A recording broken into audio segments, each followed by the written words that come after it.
everyone, welcome to my channel. This is the 5th episode of the Seraphic Deliverance. I am the highest seraphim in the universe and the Mother of God. I will start with a quick little prayer, which I made up right now as I finish compilating this episode.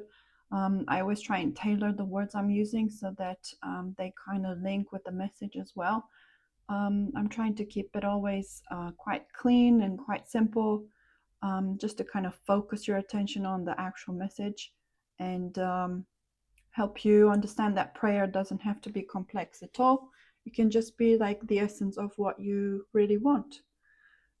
Father in heaven, please give us the ability to understand your divine words. In the name of the Father, the Son, and the Holy Spirit.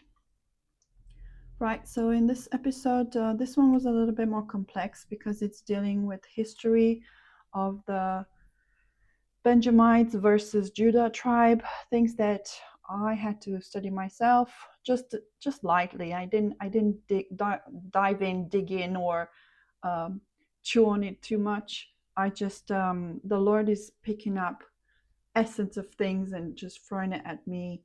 And I have to piece it together somehow so that it's coherent, because that's the hardest part to do. And hopefully you'll understand the main point. It's the battle between good and evil, pretty much. And it's obviously you're seeing it in your daily lives, but there's some clear messages beyond the message that most people miss out on. So I'm trying to put them out for you so that you know in the future. So the wolves piggybacking the lion, that's what I called it, because the battle between the good and evil is actually the battle between the lion, which is good, and the wolves, which are the bad, the broken, the possessed.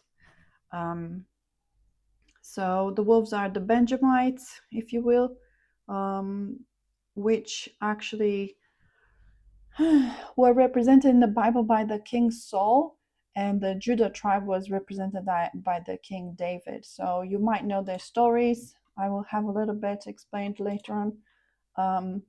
But just so you know, the Judah tribe is also the lion tribe, and that's where Mother Mary and Jesus and Joseph come from. So they were together, forming the perfect family without sin. So just so you know where the lion is in the tribe of Judah, and I think the shield is also with the lion on it, so that's their symbol. So lion, whenever you see a lion, talk about Lion of Judah, there is a clear link to Mother Mary. And there was a verse that was replaced in the Bible, which spoke about the lion sitting with the lamb. It was describing a paradise, a future to come. That actual phrase was replaced, and it's funny because most people remember it existing, and they keep on Googling it. So Google had to come up with replies. I read quite a few ways of interpretations and trying to answer to people, goodbye, there is no lion anymore, which is a lie actually, because the tribe of Judah and Mother Mary will always be, because they are the Davidic dynasty, which is promised to King David to be eternal. So King David's lineage, which is the Judah tribe, which is the lion tribe, will succeed eventually through Mother Mary. So and I am her, I am Mother Mary, so I'm trying to explain to you the whole story behind the story. Right, so the verse that was edited is found here, Isaiah 11:6, and it talks about the wolf, and I added ravenous because that's the whole story. The Benjamites will live with the lamb, and then it talks about other animals, blah blah blah, and a little child will lead them. But there is no wolf. The wolf was an insert. The story used to be about the lion sitting with the lamb, not the wolf. So the verse was edited by the Judah, by the Benjamites, which are the reptilians. So I put a picture in the background because I think this will be the thumbnail because it summarizes everything. It was an artwork that I reinterpreted to explain to you that this lamb was represented in the artwork as the Lord being attacked and chewed up and whatever by the Benjamites, the wolves. But and I can show you this side. Yeah, so I took this part here, which was represented by the Benjamites and the Lord because it had an aura around, and I edited it to show the actual truth. So the lamb will be the people that the Lord is trying to save, but they are not listening to him. So they will remain on this earth and they will not make it to the new earth where the Lord is returning. Okay, so the story has a twist. There's always a twist. You have to listen properly because the reptilians are trying to dish out to you lies, lies, lies to make you comply with it subconsciously. They will never tell you exactly the truth in your face. They will just give you a twist. And if you accept it or you say, yeah, whatever, that is still not good. Even if you say, whatever, it's still not good. You have to be completely against their idea to actually not become programmed by them. Okay, so the lion is the symbol for Davidic dynasty, the king and queen of heaven. So that's Mother Mary and Jesus, right? It was replaced in the Bible with the wolf. So the lion was replaced with the wolf, and the wolf represents the reptilian Freemason dynasty, the devil. Okay, so that's quite complex. So hold on to this idea. It will keep on repeating. The lion is the king and queen of heaven. Oops. Don't know what that is. Something disappeared. Oopsie. Okay. I was trying to make it bold. So the lion is heaven, symbol for heaven, and the wolf is a symbol for hell or devil. Okay, so we're all familiar with this picture. A lion dressed in a sheep. It's literally the Benjamites or the reptilians showing up in a good light, like the lamb. They're trying to look like they're the good guys. And they will fool you, I'm telling you, because after I flood the earth at the end of 2029, the fake Messiah will come. So this is a portrait of the fake Messiah. I didn't even think about it. It just came to me right now. Portrait of the fake Messiah. I'm obviously channeling. So yeah, he will look nice and clean. Apparently somebody channeled the message. He was going to appear in a silver suit. So imagine silver sing, very expensive.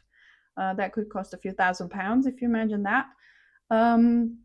And he will be together with the reptilian representative of the Benjamites, right?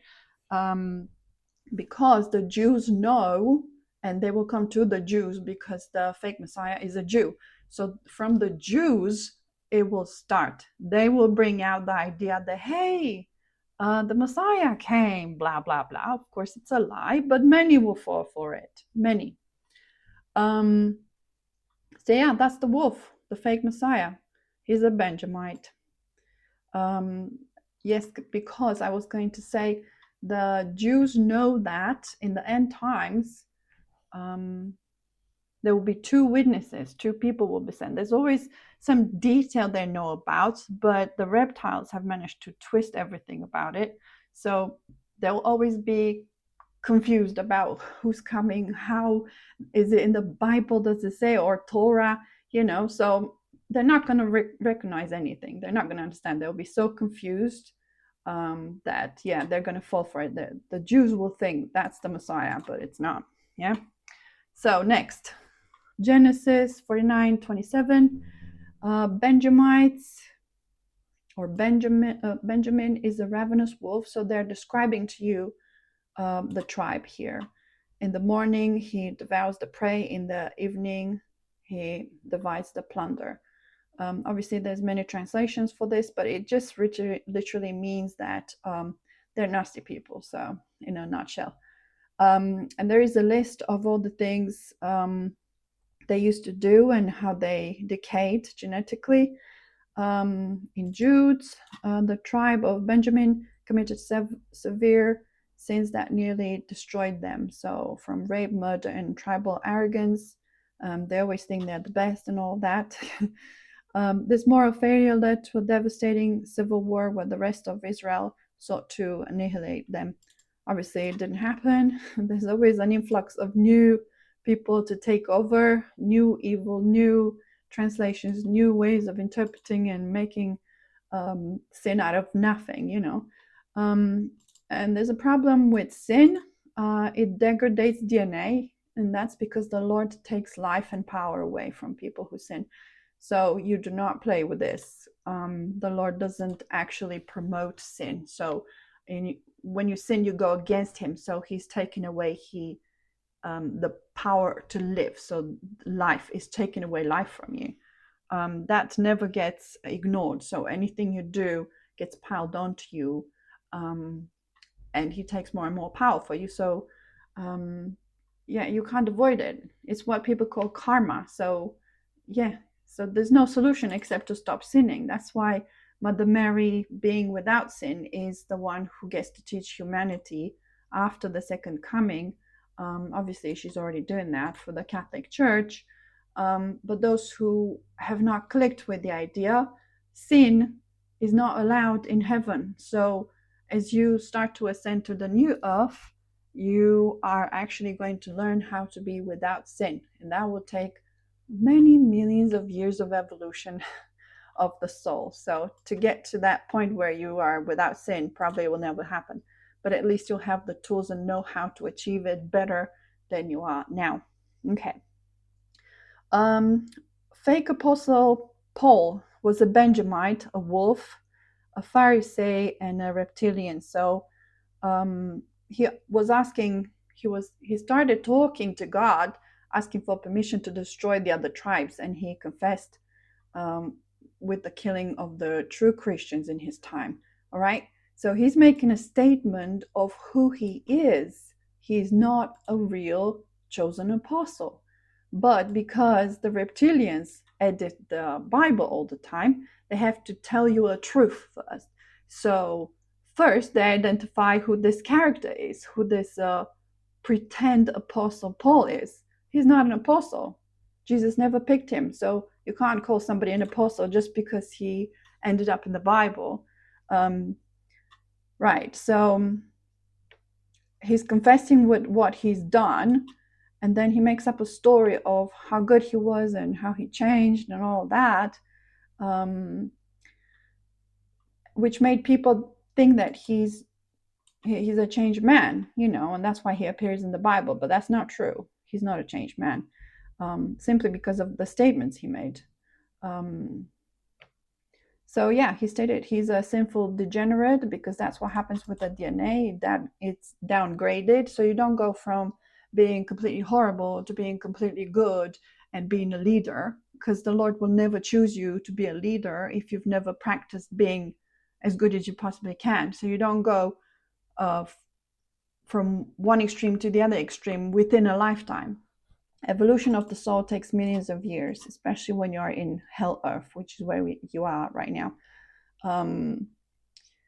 Right, the Lord deactivates genetics when sin is committed. So yeah, what they were trying to do, the reptilians were trying to insert the phrase that follows: women should be silent. So that was the masterpiece of Paul's existence. Yeah, even if he's a real character or not, the phrase was women should be silent. That was the whole point of the Paul story in the Bible. It says where it's found, here and here, suggests that women should remain quiet and subordinate in community gatherings where important things are being discussed. Why? Because I just told you, Mother Mary, she's the key to everything. She holds all the wisdom the Lord brings every time he incarnates, because he passes it on through genetics, straight to her, right? Through microchimerism. Should I just add that here? so you know how to spell it. Right, that's how it's done. That's how genetics gets passed on from God to creature, and the only creature who can receive it is somebody without sin, and that's Mother Mary. So yeah, the conclusion is that Paul is a Benjamite, a wolf, a reptilian, and the strategy designed to set foundations for the rejection of female leaders. That was it. It was genius, because even today, people still think, men still think that that's how it should be done. There's no female leaders in the church, in the Catholic Church. It hasn't happened, even though Mother Mary is the co-redeemer and queen of humanity. They still haven't understood that she's the first apostle. So there's still stuff that even the true church has not promoted yet, because it was infiltrated by the reptilians in the 15th century, right? So the whole progress kind of, with every century, the more infiltration there is, the slower things get published, the harder the work it is from beyond the veil, right? So yeah, the female leader that was being attacked was literally the Lion of Judah, who is Mother Mary. Okay.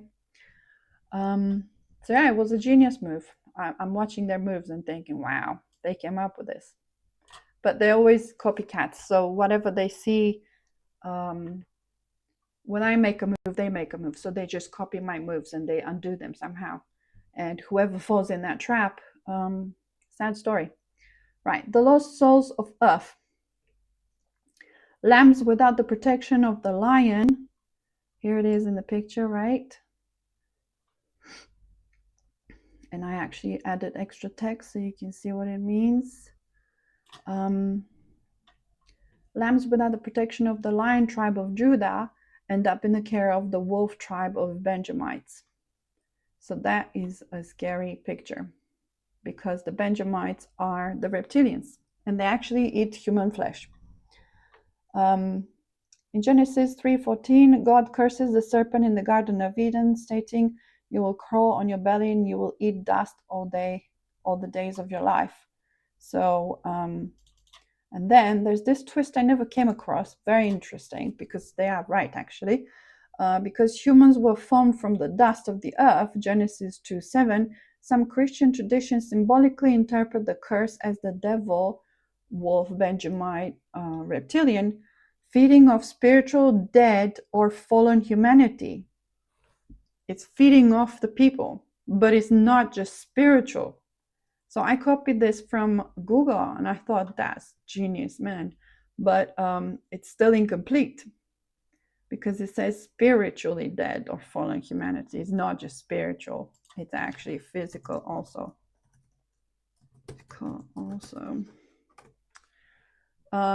Right, that's cool. So who are we looking at here? Saul and David, again, the two tribes. One that always wants power, and the other one that is trying to serve God, but it's always difficult to get it right and stuff. But obviously we have to keep on trying, because the plan is always perfect, but it's hard to maneuver. In biblical history, the relationship between Judah and Benjamin spans intense conflict and close alliance. They fought a devastating civil war following a horrific crime in Gibeah, but later united as the loyal, enduring core of the southern kingdom after the nation split. So yeah, there's just coming and going. It depends on what people are born in those lineages. It's not as easy as it seems. A detailed breakdown of these tribes highlights those key historical events. I cut some of the text because it was just a lot of waffle. So the Civil War, you can find it here and you can read about it. And then I skip straight to King Saul, and I highlight the United Kingdom. You'll see why, because there's a modern day version of that. King Saul, the first king of Israel. Saul was a Benjamite. I should highlight that. During his reign, the tribes experienced deep rivalry as Saul's tribe fiercely competed with the rising prominence of Judah. So yeah, fighting over who's the best. King David, following Saul's death, was from tribe of Judah, was established as king. Benjamin ultimately rallied behind David, formally uniting the tribes. So yeah, there's always playing about. But King David was promised that he will, or was it his son? I'm not sure. Solomon? Yeah, I think Solomon was promised that he will remain with 2 tribes. He will keep 2 of them, which means that's where the Davidic line is, not the ones that left, the ones that stabbed people in the back and split. Okay, now here's the cool twist. I came across that, well, it's the Lord always suggesting stuff to me. Modern reptilian parallel, because names hold power. So, reptilians have this cling to things that mean something more than just casual daily whatever. So whenever they grab hold of it, they just want more. They want to replicate. They want it badly, It's kind of like gold. They just have mountains of gold. It's never enough gold, The English reptilians, so we're talking England here, conquered the little island of Ireland, Wales, Scotland, England, to later call it the United Kingdom. So this was a process of about 300 years. After the Jewish Rome Mother, where the wolf tribe of Benjamin, have taken over leadership from the lion tribe of Judah. So obviously the Jews today actually bow down to the wolf tribe, which means this is why there will be a fake Messiah coming from the Benjamin tribe. Is because in a way, temporarily, the Benjamin tribe actually won. And that's going to fool a lot of people. To this day, the Benjamite wolf reptilians consider themselves the rightful heirs to the Lord's throne on earth, while they constantly ensure the lion tribe does not come back to bite them. So the reptilians continue to piggyback any association with the lion tribe. So anything to do with Mother Mary, the Catholic Church, the real Christians, the ones baptized, of course, they always try to stomp on them and stop the progress of evolution, like human evolution, because you will evolve when you're without sin. That's when the Lord gives you more and more power. So if you're following the Lord, you're obviously fighting the reptiles, and that is your war as well. It's not just the Lord's war. Right, let me scroll a bit. Oh my gosh, it keeps jumping. Where am I? Okay.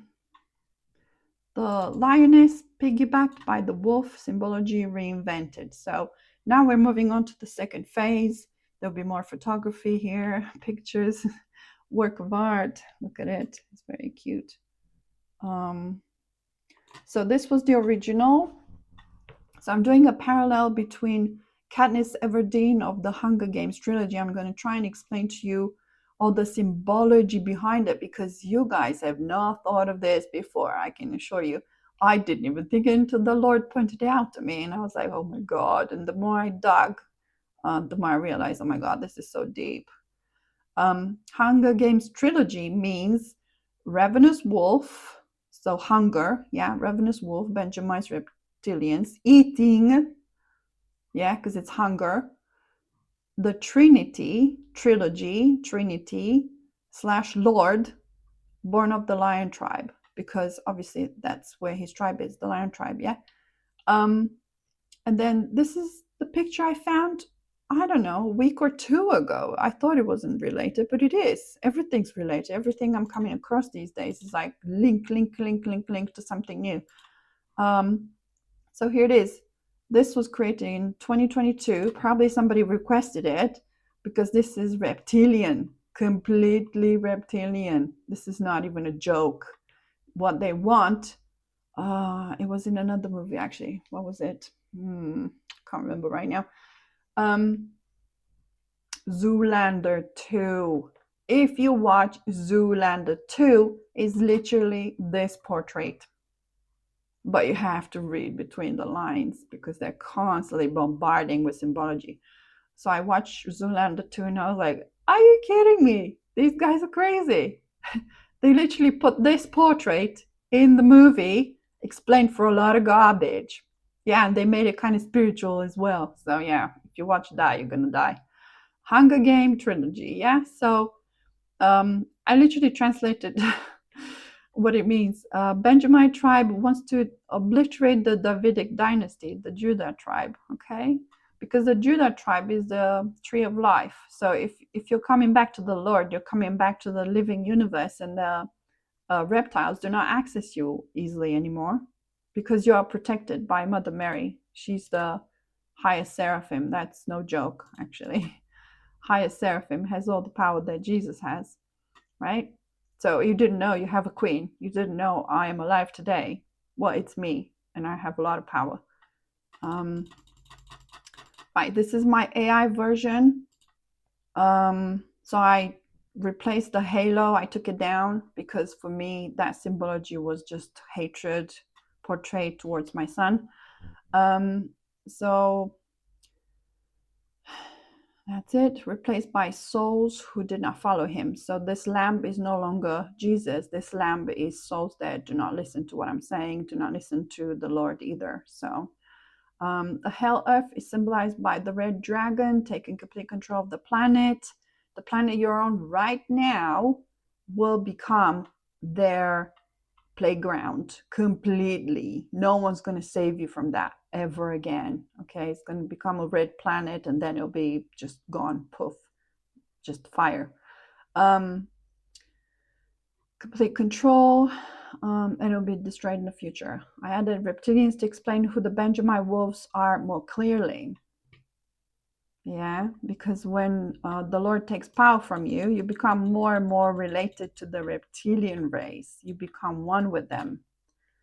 You end up doing black magic like the Africans are doing, the witches and warlocks in Africa. The initiates are being asked to go in the cemetery, grab a corpse, cook it, and eat it. That's how you start the journey into black magic in Africa. So sick.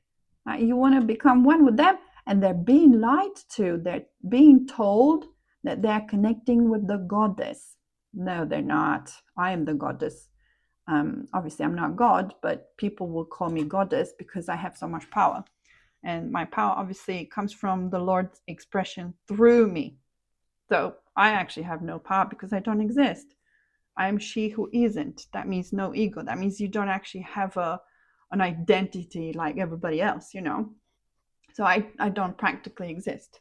I exist for the Lord and nothing else.